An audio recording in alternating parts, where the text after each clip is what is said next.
జై శ్రీమన్నారాయణ.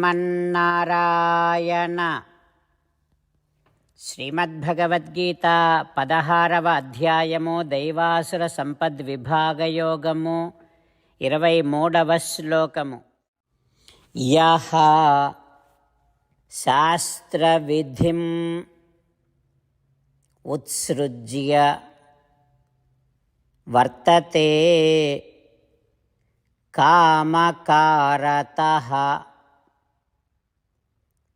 న ససిద్ధిం అవాప్నోతి న సుఖం న పరాం గతిం. ఓం. గీతాచార్యుడు శ్రీకృష్ణ పరమాత్మ అర్జునుడితో పాటు మనందరికీ దైవాసుర సంపద్విభాగ యోగాన్ని ఉపదేశం చేస్తూ ఉన్నాడు.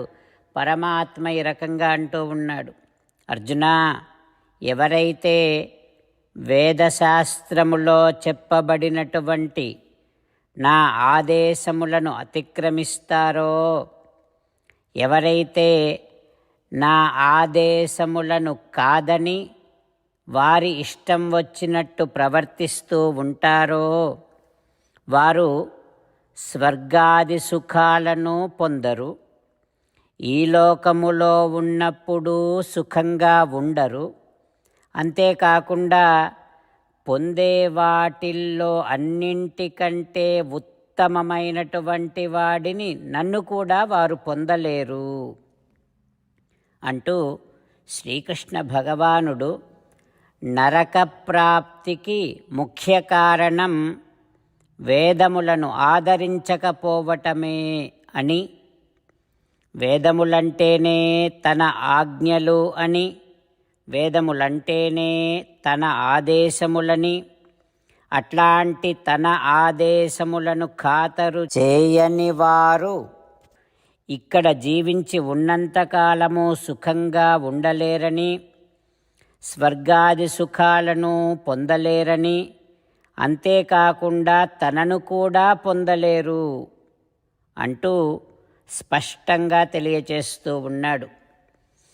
ఆ శ్రీకృష్ణ భగవానుడి ఉపదేశాన్ని మనసారా భావన చేస్తూ, శ్రీకృష్ణ భగవానుడు చెప్పింది వినకపోతే, శ్రీకృష్ణ భగవానుడు చెప్పినట్టు మనము చేయకపోతే ఇక మనం అన్ని రకాల సుఖాలను కోల్పోయినట్టే అని గుర్తిస్తూ, అర్థం చేసుకుంటూ, శ్రీకృష్ణ భగవానుడు చెప్పిందే భగవద్గీత కనుక ఈ భగవద్గీతను ఎంతో ఆదరముతో వింటూ, ఈ శ్రీమద్భగవద్గీతను పఠిస్తూ, శ్రీమద్భగవద్గీత ద్వారా శ్రీకృష్ణ భగవానుడు చెప్పినవన్నీ పాటిస్తూ, శ్రీకృష్ణ భగవానుడు చెప్పినటువంటి ఈ భగవద్గీతను ఇతర భక్తులకు తెలియచేస్తూ,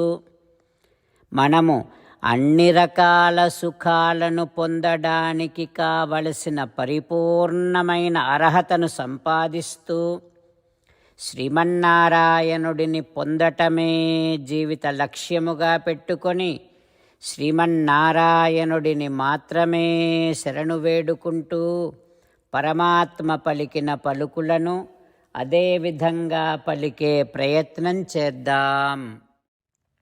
యస్శాస్త్ర విధిముత్సృజ్య వర్తతే కామకారతః న ససిద్ధిమవాప్నోతి న సుఖం న పరాం గతిం. అంతేకాకుండా మనం ప్రతిరోజు శ్రీమన్నారాయణుడికి ఒక 8 పనులు చేస్తాం అని మాట ఇద్దాం. ఎందుకంటే శ్రీకృష్ణ భగవానుడు 18వ అధ్యాయములో 65 నుండి 70వ శ్లోకాల ద్వారా శ్రీమద్భగవద్గీత అంతటికీ సారభూతముగా మనకు 8 పనులు చేయమని చెప్పాడు. అలా చేస్తే చాలు, నేను మిమ్మల్ని అన్ని విధాలుగా రక్షిస్తా అని ప్రమాణపూర్వకముగా ప్రతిజ్ఞ కూడా చేశాడు.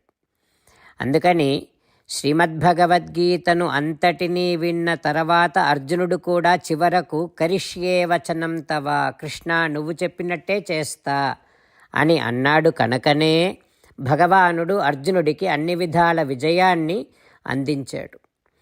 మనం కూడా ప్రతిరోజు శ్రీమన్నారాయణుడికి ఆ రకంగానే మాట ఇద్దాం. 8 పనులు చేస్తాం అని మనము మాట ఇస్తే అది అష్టాక్షరీ మహామంత్ర జపము చేసినటువంటి ఫలితాన్ని మనకు ప్రతిరోజు ఇస్తుంది. ఇట్లా మాట ఇవ్వటం కంటే గొప్ప పూజ, యజ్ఞము, తపస్సు మరొక్కటి లేనే లేదు. అందుకని నేను అంటూ ఉంటాను, మీరు మనస్సులో భావిస్తూ ఉండండి. ఈ రకంగా మనము మాట ఇస్తూ ఉంటే శ్రీకృష్ణ భగవానుడి ముఖారవిందములో కలిగేటటువంటి ఆనందాన్ని మనం ప్రతిరోజు దర్శిద్దాం, ఆస్వాదిద్దాం. జై శ్రీమన్నారాయణ. హో శ్రీమన్నారాయణ, నువ్వు చెయ్యమన్నట్టే నేను నిన్నే సంతతము ధ్యానము చేస్తూ ఉంటా. హో శ్రీమన్నారాయణ, నువ్వు చెప్పినట్టే నేను నీ భక్తుడిగానే ఉంటా. హో శ్రీమన్నారాయణ, నువ్వు చెయ్యమన్నట్టే నేను నా విధులను, కర్తవ్యాలను నీ సేవగా, నీ తృప్తి కోసమనే సక్రమంగా నిర్వర్తిస్తూ ఉంటా. హో శ్రీమన్నారాయణ, నువ్వు చెప్పినట్టే నేను నీవాడిని అనే మహావిశ్వాసముతో నీకే నమస్కరిస్తూ ఉంటా. హో శ్రీమన్నారాయణ, మామేకం శరణం వ్రజ, నన్ను ఒక్కడిని మాత్రమే శరణు వేడుకో అని నువ్వే అన్నావు కనుక నేను నిన్ను ఒక్కడిని మాత్రమే శరణు వేడుకుంటా. హో శ్రీమన్నారాయణ, మా శుచః, ఇక దుఃఖించకు అని నువ్వే నాకు భరోసా ఇస్తున్నావు కనుక నేను ఇక దుఃఖించను. హో శ్రీమన్నారాయణ, నువ్వు చెప్పినట్టే నువ్వు నా కోసమని అనుగ్రహించినటువంటి శ్రీమద్భగవద్గీతను ప్రతిరోజు కనీసము ఒక్క శ్లోకాన్నైనా జ్ఞాపకం చేసుకుంటూ శ్రీమద్భగవద్గీతను అనుసంధానము చేస్తూ ఉంటా. హో శ్రీమన్నారాయణ, నువ్వు చెప్పినట్టే నువ్వందరి కోసమని చెప్పినటువంటి శ్రీమద్భగవద్గీతను తెలియని భక్తులందరికీ తెలియచేసే నా వంతు ప్రయత్నాన్ని నేను నిరంతరము కొనసాగిస్తూనే ఉంటా. హో శ్రీమన్నారాయణ, నేను నువ్వు చెప్పినట్టే చేస్తా, నీకు నచ్చినట్టే ప్రవర్తిస్తా, నీకోసమే పని చేస్తూ ఉంటా. కరిష్యే వచనం తవ. ఇప్పుడు శ్రీమద్భాగవతాన్ని అనుసంధానం చేసుకుందాం. శ్రీమద్భాగవత గ్రంథానికి నమస్కారం. నిగమకల్పతరోర్గళితం ఫలం సుఖముఖాదమృతద్రవ సంయుతం పిబత భాగవతం రసమాలయం ముహురహో రసికా భువి భావుకాః. శ్రీసుఖ యోగీంద్రుల వారికి నమస్కారం. యం ప్రవ్రజంతమనుపేతమపేతకృత్యం ద్వైపాయనో విరహకాతర ఆజుహావ పుత్రేతి తన్మయతయా తరవోభినేదుః తం సర్వభూతహృదయం మునిమానతోస్మి. నరనారాయణులకు, చతుర్ముఖ బ్రహ్మకు, సరస్వతీదేవికి, వ్యాసమహర్షుల వారికి నమస్కారం. నారాయణం నమస్కృత్య నరం చైవ నరోత్తమం దేవీం సరస్వతీం వ్యాసం తతో జయం ఉదీరయేత్. ఓం హరయే నమః. శ్రీమద్భాగవతము దశమస్కంధము 10వ స్కంధములో 331వ రోజు. సూత మహానుభావుడు శౌనకాది మహర్షులందరికీ ప్రవచనం చేస్తూ ఈ రకంగా చెబుతూ ఉన్నాడు. ఓ మహర్షులారా, శ్రీసుఖ యోగీంద్రుల వారు పరీక్షిన్నరేంద్రుడికి శ్రీమద్భాగవతాన్ని ఉపదేశం చేస్తూ ఇలా చెబుతూ ఉన్నాడు. ఓ పరీక్షిన్నరేంద్ర, బృందావనములో శ్రీకృష్ణుడు గోప బలరామ సహితుడై వర్ష ఋతువులో హాయిగా ఆనందముగా విహరిస్తూ ఉన్నాడు. జలపాతధ్వనులను గమనిస్తూ ఉన్నాడు. క్వచిత్ వనస్పతి క్రోడే గుహాయాంచ అభివర్షతి నిర్విశ్య భగవాన్ రేమే కందమూల ఫలాసనః. వర్షము కురిసినప్పుడు భగవానుడు గుహలోనికి కానీ చెట్టు తొర్రలోనికి కానీ ప్రవేశించి అక్కడ ఆడుకుంటూ పాడుకుంటూ కందమూల ఫలాలను తింటూ ఉన్నాడు.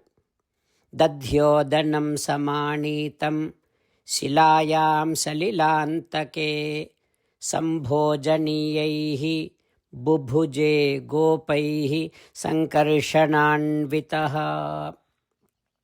బలరామునితో కలిసి గోపబాలురతో కలిసి శ్రీకృష్ణ భగవానుడు తమ తమ ఇండ్లలో నుండి తెచ్చుకున్నటువంటి పెరుగన్నాలను భుజిస్తూ ఉన్నాడు. ఎక్కడ నీళ్లు ఉంటే అక్కడ ఒక విశాలమైనటువంటి బండపైన కూర్చొని అందరూ ముచ్చట్లు చెప్పుకుంటూ భోజనాలు చేస్తూ ఉన్నారు. ఇక గోవులు, ఆబోతులు, దూడలు పచ్చికల మీద హాయిగా కూర్చొని కండ్లు మూసుకొని నెమరు వేస్తూ పొదుగులు భారంగా ఉండటం వలన విశ్రాంతి తీసుకుంటూ ఉన్నాయి. శ్రీకృష్ణుడు తన కరుణా కటాక్ష వీక్షణములను వాటిపైన ప్రసరింపచేస్తూ ఉన్నాడు. ఆ రకంగా రామకేశవయోః వ్రజే, బలరాముడు కేశవుడైనటువంటి శ్రీకృష్ణ భగవానుడు బృందావనములో వర్ష ఋతువులో సంతోషముగా విహరిస్తూ ఉన్నారు. ఇంతలోపల శరదృతువు రానే వచ్చింది. ఆకాశము మేఘరహితమై ప్రశాంతముగా ఉంది. ఆ తర్వాత ఏం జరుగుతుందో రేపు తెలుసుకుందాం. ఓం హరయే నమః. ఓం శ్రీకృష్ణ పరబ్రహ్మణే నమః. ఓం అస్మద్గురుభ్యో నమః. ముకుందమాల. కృష్ణో రక్షతు నో జగత్రయగురుః కృష్ణం నమస్యామ్యహం. కృష్ణే నామరశత్రవో వినిహతాః కృష్ణాయ తస్మై నమః. కృష్ణాదేవ సముత్థితం జగదిదం కృష్ణస్య దాసోऽస్మ్యహం.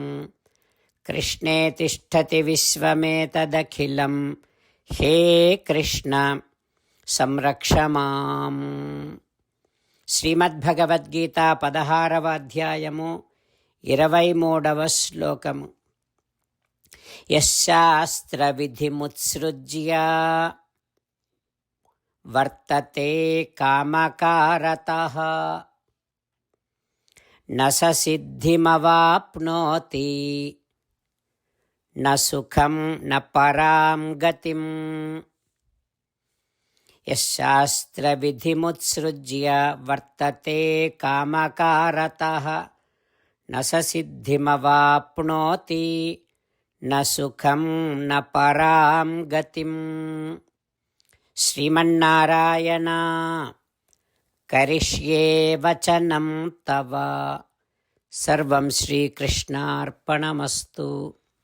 జై శ్రీమన్నారాయణ.